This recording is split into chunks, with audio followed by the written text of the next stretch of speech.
How to use DoorDash DashPass and cancel it later. To use DoorDash DashPass, first of all, you need to be simply subscribed through the DoorDash application or the website. If you have already subscribed and used it and you no longer want to use it, you may follow up the steps. So first of all, open up the DoorDash application and navigate to your account settings. In the bottom right corner, you can find it. After that, once you are under your account settings, you can look out for Dash Pass option or subscription, something like that. After that, just go ahead and tap on it or manage Dash Pass.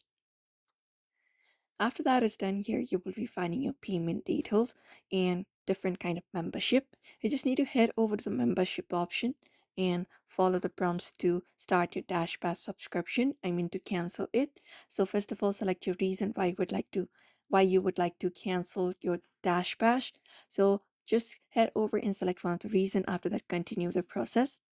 Once that is done, it will give you option to cancel your Dash Pass. Just go ahead and confirm, cancel Dash Pass. After that, your cancellation will be successful and your Dash Pass subscription has been uh, cancelled. So that is it. This is how you basically use DoorDash, Dash Pass, and cancel it later. So I hope this video was helpful. Give it a thumbs up and subscribe for more tips and tutorials.